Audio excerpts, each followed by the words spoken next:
রিশাদ এক্সপেক্টার হতে পারে, রিশাদের খুব ভালো সুযোগ থাকবে। আমার রিশাদকে নিয়ে অনেক বড় আশা আছে যে রিশাদ ভালো কিছু একটা করবে।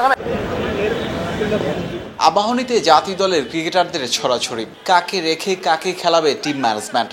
তাওহিদ, হৃদয়, নাজমুল শান্তদের নিয়ে জাতীয় দলের পুরো কার্বন কপি যেন আকাশে নীলরা।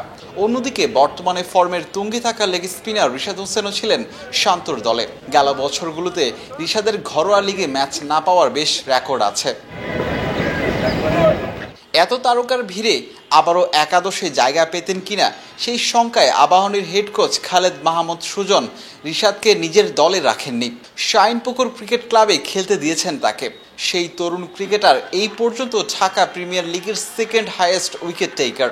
৯ ইনিংসে ২৩ উইকেট পেলেও রিশাদ সবচেয়ে বেশি নজর কেড়েছেন তার বোলিং গড়ে। শীর্ষ ৫ বলারের মধ্যে সেরা ১১.৫২ গড়ে বোলিং করেছেন, ৪-এর নিচে ইকোনমিতে। রিশাদ এমন পারফর্ম করে সবাইকে স্বপ্ন দেখাচ্ছেন। সামনেই আইসিসি টি-20 বিশ্বকাপ, তাই বিশ্বকাপে নিজের শিষ্যর প্রতি বেশ প্রত্যাশা কোচ তালহা জোবায়েরের। রিশাদ এক্সপেক্টার হতে পারে, রিশাদের খুব ভালো সুযোগ থাকবে।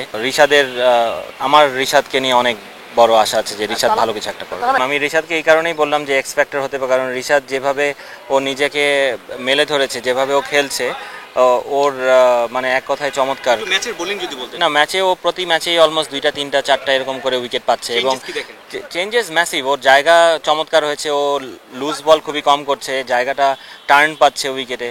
সো রিশাদ যদি ওর রং ওয়ানটা নিয়ে একটু কাজ করে, আমার মনে হয় ও মানে আনপ্লেয়েবল হয়ে যাবে।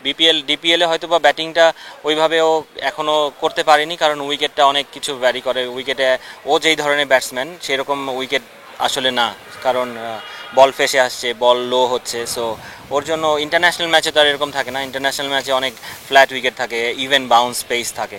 সো ওইখানে রিশাদের আমার মনে হয় ব্যাটিংও ভালো করবে। ওয়ালটন এয়ার কন্ডিশনার এক্সচেঞ্জ অফারে স্প্লিট এসিতে ২৩,০০০ টাকা পর্যন্ত নিশ্চিত ছাড়। রিশাদ ছক্কা মারতে পারেন, এই বিষয়টা খুব বেশি মানুষ জানতেন না সবশেষ শ্রীলঙ্কা সিরিজের আগে। রিশাদ শুধু গ্যালারিতেই বল পাঠাতে পছন্দ করেন না, দ্রুত সময় ভালো স্ট্রাইক রেটে রান তুলতে বেশ পারদর্শী তিনি। সবশেষ জিপিএল সুপার লিগের ম্যাচে ২৬ বলে ৩৩ রানের ইনিংস খেলেন গাজী গ্রুপ ক্রিকেটার্সের বিপক্ষে। সেখানেও ৪টি ওভার বাউন্ডারি হাঁকিয়েছেন। এই রিশাদ সত্যি অনেক বড় আশা দেখাচ্ছেন টাইগার সমর্থকদের মনে। তাদের প্রত্যাশা এইভাবেই পারফর্ম করে যাক তিনি। বিলাল হোসাইন শিমুল, অলরাউন্ডার।